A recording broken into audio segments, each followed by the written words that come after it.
Hi everyone, welcome back to the channel. So today's recipe is a restaurant and takeaway inspired dish, which I'm sure you've probably tried or at least ordered at least once. It is Saag Aloo, soft, melt in your mouth potatoes that are enveloped in a silky, velvety kind of spinach sauce. Really easy to make, simple ingredients. So let's just run through what you need before we start cooking. So for this recipe, you're going to need finely sliced onions. I've got here potatoes which are white vivaldi potatoes that can be purchased from Sainsbury's.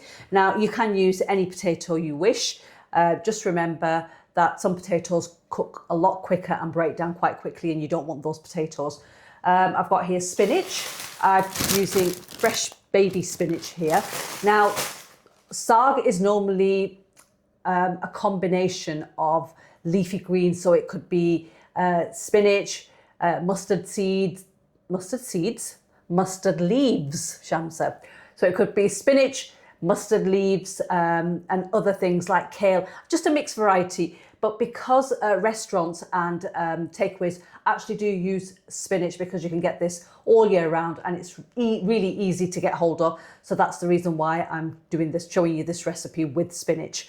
We need oil, we've got tomatoes, we've got a whole lot of spices here.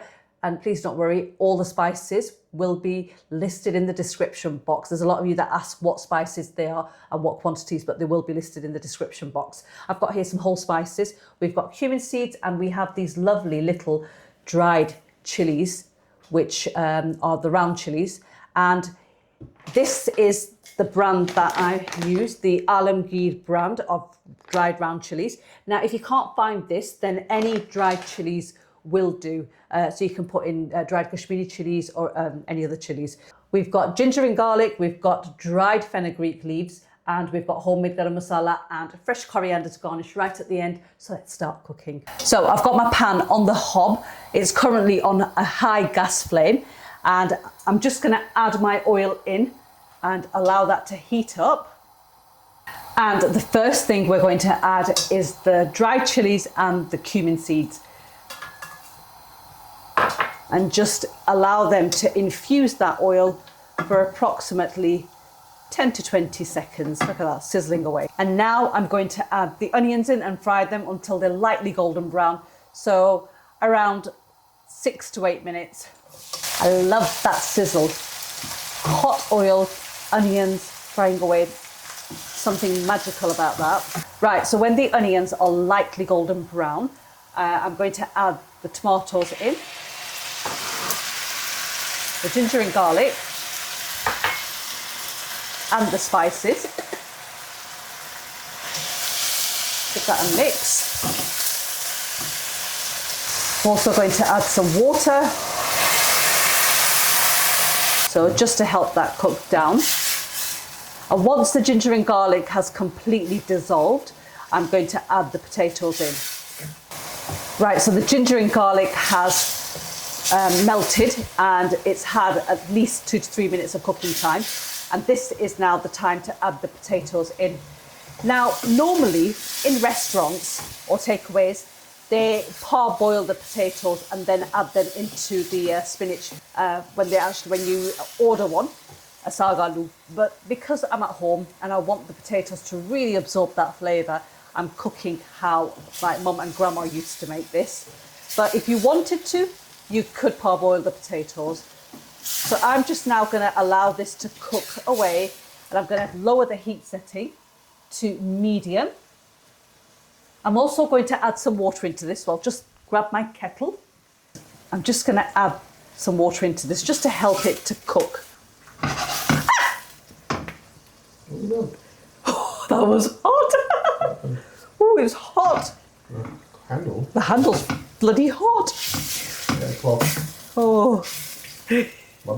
No, it's fine. Okay. So pop the lid on and allow that to cook away until your potatoes are half done, which will take around maybe 8 to 10 minutes. All depends on the potatoes that you're using, but 8 to 10 minutes. Just keep an eye on it, and then after that we'll be ready to add the spinach. So I'll see you guys back then. Right, so I am going to be chopping my spinach up roughly.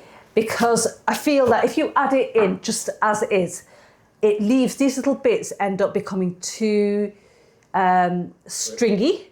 And that's the reason why I roughly just chop it up. I mean, by all means, you can leave it as it is, but this is how I normally do it. Just a rough chop, doesn't have to be, you know, perfect. And it also helps it to wilt down a lot quicker as well. That's it. Why are you not using nice ninja knives? Why am I not using the ninjas? I refuse to use ninjas because ever since we bought them, my husband has sliced his fingers numerous times. And 3 times only, thank you very I much. do not wish to. And one of his work colleagues has actually bought a set and been slicing his fingers as well. So no, He's only got it twice. I am not going to be using them. I'd rather stick with my blunt knives. They're safe. There you are. So that's how you want it. I just set that aside. That's all you need to do. And if you were using fresh methi, which is sometimes quite difficult to get hold of because you don't know which Asian supermarkets have it in stock. Sometimes they don't. This is the time that you'll be cutting your fresh methi up as well and just adding it into the spinach at the same time into the pot. But with the dry one, we add it right at the end. Right, so the potatoes have had around 8 to 10 minutes of cooking. And let's just remove the lid to show you all. So you can see that the oil has started to separate now. And this is now the time to add our spinach. So I'm just going to add the spinach in. Like that. I'm also going to add some water into this just to help the spinach wilt down. And then I'm just going to pop the lid on and just let that cook away now until it's wilted down, and then I'll show you what you need to do. Right, I'm just going to stir the spinach because it started to wilt and stick to the lid. So take that off and then just mix that in.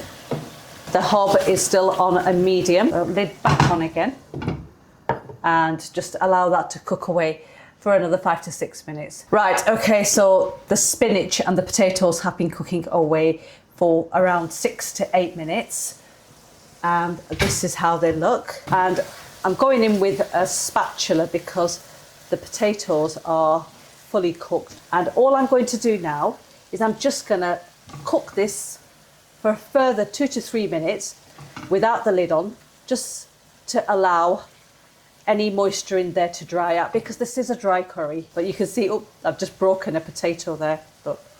So they are fully cooked. Right, this is ready to be finished off. So I have here my dried fenugreek, which is kasuri methi. I'm just going to crush this between the palms of my hands just to release more flavour and aroma. I'm also going to add the homemade garam masala and the fresh coriander in and just give everything a mix gently. Just look at that. Homemade saag aloo. Absolutely fantastic. So easy to make as well. So once you've mixed that through really well, the next ingredient is completely optional. But I'm going to turn the hob off, and we've got a couple of knobs of salted butter in there. You know, it enhances the flavour and it just gives that wonderful, wonderful taste. Leave it out if you don't want it, but my mouth has started to salivate. So there you have it, Saag Aloo, my style, restaurant inspired. Saag Aloo is ready, and now for the taste test. Now, this can be served as a main or a side dish. We normally have this as a main, but fantastic vegetarian recipe here for you. And here goes. I'm just going to take that one with the butter on top. Here goes. Bismillah.